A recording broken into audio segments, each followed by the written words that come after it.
Okay, we're going to start. So, Daddy Hayden, tell me your full name. Hayden Herman Barker. And what year, what day was you born? March the 15th, 1931 in Junction, Texas. Junction, Texas. Where'd you grow up? Sonora, Texas. Graduated from high school there in 1949 and more or less never went back.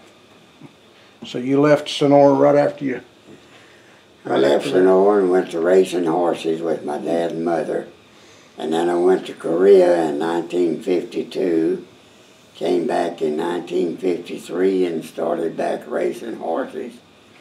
Raced till 1960 and made some good money, and in 1960 I just, all this time, I just couldn't think they'd have a race without me buying a ticket on it. So anyway, I made good money in 1960, but I was in Toledo, Ohio, and I'd run all the money through the machine. I was broke.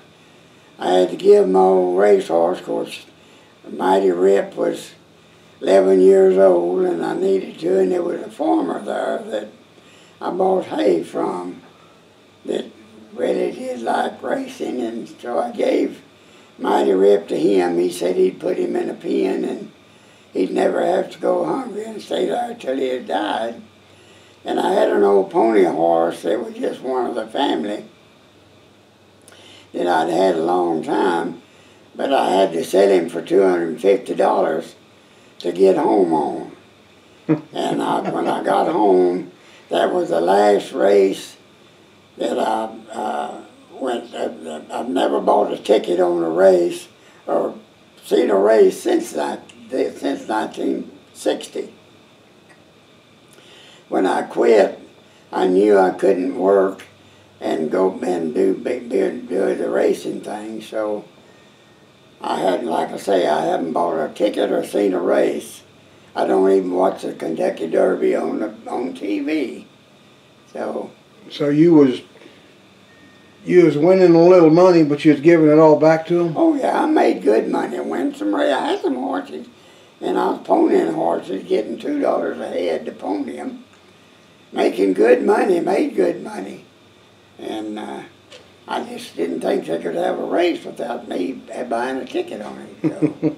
So, so tell me a little bit about your folks. Well, my dad and mother. What was your dad's name?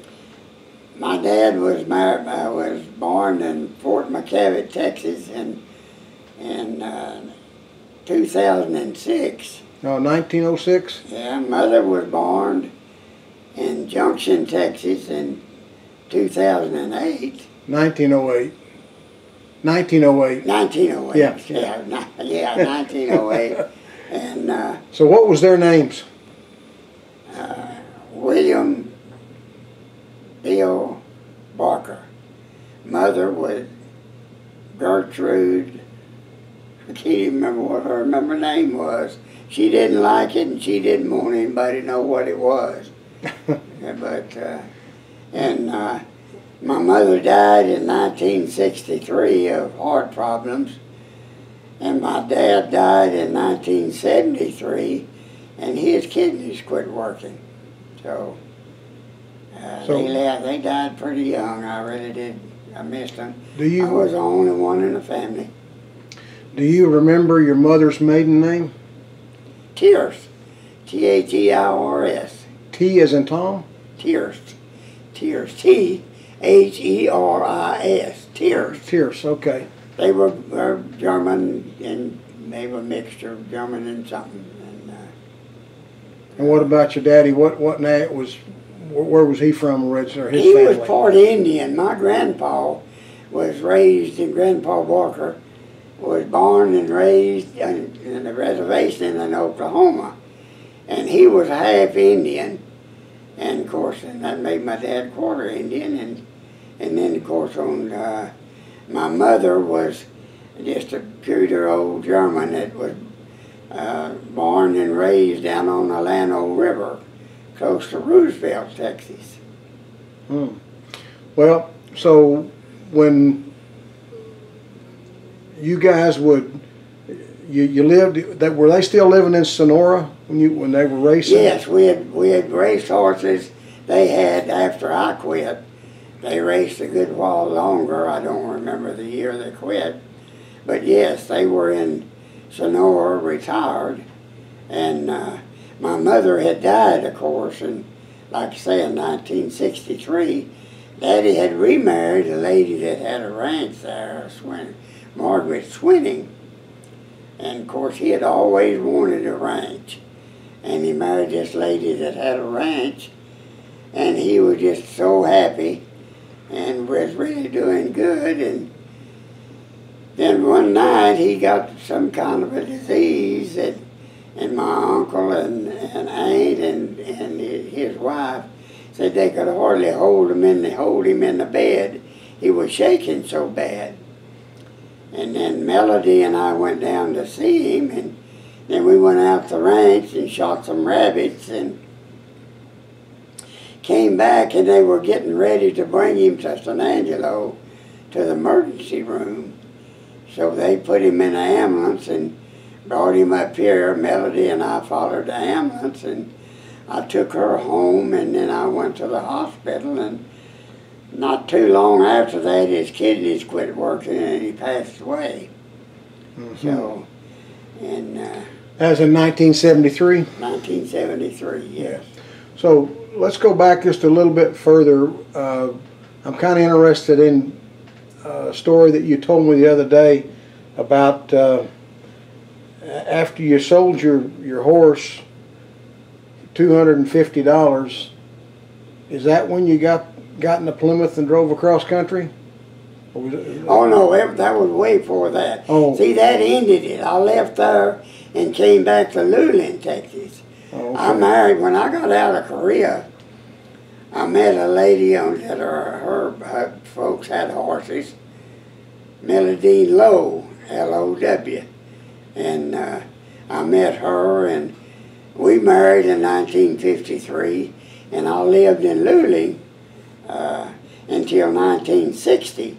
And while I was racing horses, I would race horses in the summertime, and where I had a real good friend that had an oil field company, and I'd work in the oil field in the winter. So that was for 7 years. So in 1960, when was it that you got in the car and you drove from I drove into Plymouth all the way to California from somewhere? That was back in the 50s. See, when Melody and I, after we married, we raced every summer. And this one summer, I didn't have any horses, and I didn't want to move from my mother and dad, so I got a job working for the guy that had a bunch of horses in Hot Springs, Arkansas. And so I went to work for him, and he moved to Los Angeles, California, and I followed him out there and worked for him for about 6 months, and I didn't like that, so I came back, and my dad bought me a horse, and then I raced up until 1960, and my mother's health had wasn't any good, and my dad and mother had quit racing, and they had a liquor store, and they bought a liquor store in Sonora, and they were running that liquor store when she died. Mm-hmm. I see. I know one time we were in Omaha, Nebraska racing, and she got real sick. We didn't realize how sick she really was, and she had fluid around her heart, and back in 63, really they didn't know what to do, so actually she just more or less drowned. But I'm getting a little ahead of my story. We had a good friend that had a plane there in Sonora, and he came to Omaha, Nebraska, and picked her up and brought her back to Sonora to the doctor. I see. Well, so you married Melody's mother, and then See, Melody was my first wife. Joy was my second Oh, Joy. wife. Okay. Okay. Joy was my second wife, which was the mother to my only child. And we were married 13 years, and then we divorced. And then I married Sandy Holzers. Her folks was a big farmer here in San Angelo, right out of San Angelo. We were married 3 years, and then I married my last wife, Hester, in 1984. And we were married for 30 years. Well, like 6 months, being married 30 years. And, Well, so she passed away. She passed away in 2014. right. January the 30th, 2014. All right. So you was telling me the other day that you had a dog named Butch. Oh yeah, I had and of course I had that old pony horse, and he was like one of the family too. I just hated to sell him so bad, but I had no choice. But I had when Melodine and I were in California, we got a little Scotty puppy, and every night there was a long board sidewalk run down by the apartment where we lived. And every night I'd have to get up and take Butch out to go to the bathroom, and he'd have to trot all the way to the end of that board walk before he'd go to the bathroom. So, but anyway, I had him for a long time, and he was just so smart. When we'd leave Luling, going to the races, of course, we would be loaded to have that car and trailer completely full, and I'd just leave him a little bit of a spot in the nose of that trailer for him to ride. He loved to ride. And when we'd stop, I'd let him out of the nose of that trailer, go to the bathroom and all, and then when we get ready to go, I'd make him jump up in the nose of that trailer by itself. And oh, he hated that so bad, but he didn't want to be left. And his name was Butch? Butch. Yeah. Yeah. Well, whatever happened to Butch? When I left, when Melodine and I got a divorce, I was living in Luling. We got a divorce in Luling, and I gave him, her aunt had a bar and stuff in Austin. And I gave Butch, they wanted Butch, and I was fixing to be by myself and didn't know what I was going to do, so I wound up giving Butch to them, and they kept him till he died. Well, yeah, I know you was very fond of that little pup. Story you told me the other night, but anyway, so let's fast forward up until. Do you remember when Melody was born? Melody was born on October the 6th, 1964. 1964. Okay. And Joy was her mother. No, Joy was her mother. Yeah. And how long was you and Joy married? Joy and I was married 13 years. Oh, that's right. You said that. Okay. All right. And I really don't know whether Melodine is still alive or if Joy is still alive. I know that Sandra lives in Junction. She remarried, and she lived in Junction for 30 years. Mm-hmm. She's still alive, you then? Yes, she's still alive. Okay. So, what year did you go to work for? After you stopped racing, and then I started driving a truck for $75 a week in Sonora from 60 to early 63. And I went to work for Coca-Cola February the 19th, 1963. And I worked for Coca-Cola for 33 years. I retired from Coca-Cola in 1993, March the 15th on my birthday. And you drove a truck? Well, I started out running a route, and I'll brag a little bit. I started out, we had running 13 routes out of here in San Angelo, and And I started out what they call a cold bottle route. That was taking care of all the big supermarkets, and I didn't like that.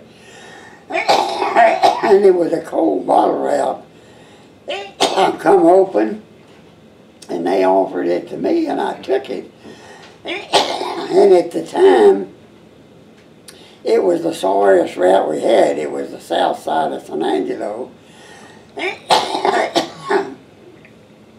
And I took it, and in one bag again, in 1 year's time, it went from the worst route to the best route. I even outsold the Sonora Ozona truck that run down there. And anyway, I know one time the people from Coca-Cola USA came in. They came in and gave us a deal once a year, and they came in and they was giving us a speech and whatever about the route men and whatever, and they said, we have a man in Tennessee that averages 280 cases of Cokes a day. And my supervisor spoke up and said, we have a man here that's averaging 300 a day. They said, that's impossible, there's no way. He said, I can show you where he did. And that was me. I averaged 300 cases a day for about 8 years. And my big boss, the guy that owned the plant, owned the company, would come down every afternoon when I came in to see how many I'd sold. And I would sell like 308 or 317 or something like that. Finally one day I asked him, I said, Jay, why do you come down here every time I come in and to see how much what I did? He said, I can tell by what you sell pretty well about what the rest of them are going to do. Huh. He and I, the owner of the company, he and I became very good friends, and until he got so big. When I went to work for Jay, he was estimated to be worth $1.25 million. And when he sold the company and I retired, he sold the company for $270 million. Wow. So he had gotten so big and so busy that we drifted apart, but for years we were really great friends. So when did you start driving on the road for Coke? Right after? How'd that happen? And then they made me, I run that route for 9 years, and then in 1973, they moved me, they offered me a supervisor's job, and by then, my back was bothering me a little bit. I'd worked so damn hard, and my knees was bothering me a little bit, and so I took it, and I kept it until 1980, and it just wasn't my cup of tea. It really wasn't. So I was wanting out of that. So they offered, and I became sales manager also in that length of time, and I was sales manager for 4 or 5 years. Anyway, that just wasn't my cup of tea. I really didn't like it. So they offered me, my best friend was over the trucking. They had bought a bunch of trucks, and Jay had bought El Paso and Brownwood and Tucson, Arizona. So he put up everything in El Paso, and we trucked it out to all the different companies. And so I took a job driving a truck, and I drove a truck the last, I guess, 15 years until I retired in 1996. Yeah, 93. Yeah. 1993 I retired. So 96. Because I started in 63, so I worked 33 years, so yeah, I retired in 96. 96. So the routes that you were telling me the other day about all the drivers just to make a living, they had to just keep on riding, and you'd drive a lot of miles, and then you get in the truck. I was going to El Paso 3 times a week, and sometimes I'd have to pick up sometimes I'd have to go on to Tucson with a load of cokes and unload it, and then in a few years later they bought when they bought Tucson, then they started hauling sweetener out of Phoenix. And sometimes I'd go into El Paso and drop a trailer loaded with cokes and pick up a tanker and head out to Phoenix. And some of the time, not all the time, I'd get tired before that, but a lot of the time I'd drive all the way to Arizona, and right inside the Arizona border was a truck stop, 4K's truck stop. And I'd pull in there, it'd be 3 or 4 o'clock in the morning, and it had cooled off to where I wouldn't have to run the air conditioner in the truck. And I'd go lay down there and go to sleep till next morning when it'd get hot and it'd wake me up. Then I'd go on into Phoenix and load that sweetener. You said you really liked Phoenix. Mm-hmm. Yeah. Yeah. Well, so during this truck driving, somewhere along the road you met a little gal that was a waitress. Yes, I met in 1980.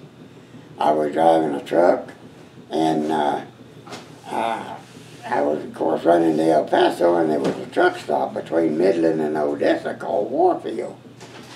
And I always stopped at that truck stop, and this one day I stopped at that truck stop to get some cup of coffee and eat breakfast, and there was a beautiful lady come walking around the corner.